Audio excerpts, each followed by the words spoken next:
Assalamualaikum warahmatullahi wabarakatuh. Perkenalkan, nama saya Afiful Hilmi Isad dari Prodi TI, kelas E1 pagi. Saya akan menjelaskan beberapa komponen yang ada pada PC. Baik, kita mulai. Yang pertama ada CPU. CPU atau unit pemrosesan pusat adalah komponen perangkat keras yang merupakan unit komputasi inti di sebuah server. CPU adalah komponen utama yang memproses sinyal dan memungkinkan komputasi.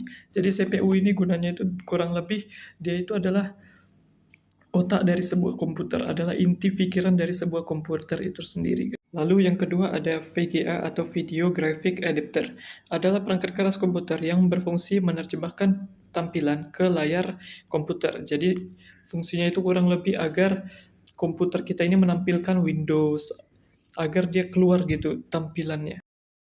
Lalu yang ketiga ada RAM atau Random Access Memory, adalah tempat penyimpanan data yang diperlukan prosesor komputer untuk menjalankan aplikasi dan membuka file Anda.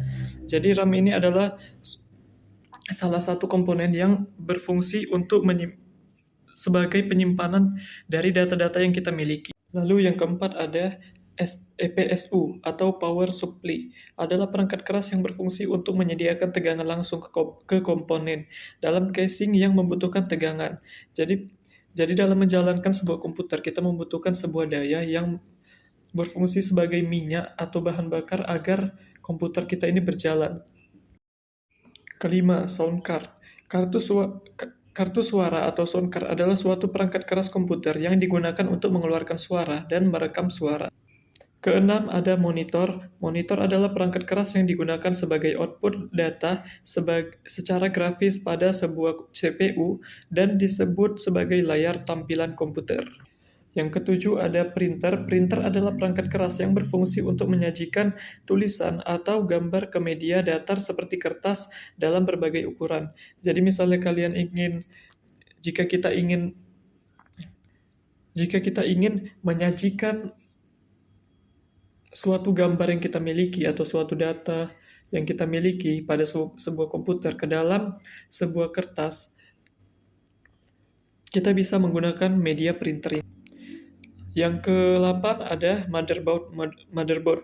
Motherboard adalah perangkat keras yang menjadi jantung dari sebuah komputer. Jadi kalau tidak ada motherboard ini, maka akan tidak bisa bergerak komputer ini. Karena motherboard ini bisa dibilang sebagai ibu dari semua komponen-komponen lain.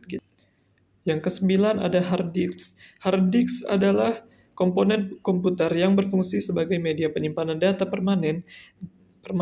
Jadi data tidak akan hilang meski listrik sudah dimatikan karena berisi cakra magnetik yang mampu menyimpan data. Yang ke-10 ada keyboard. Keyboard adalah papan ketik yang berisi sebuah model huruf, angka, karakter, dan tanda baca. Keyboard ini menjadi sarana bagi pengguna komputer untuk memasukkan berbagai data ke dalam komputer. Baik, sekian video dari saya. Kurang lebihnya mohon maaf. Assalamualaikum warahmatullahi wabarakatuh.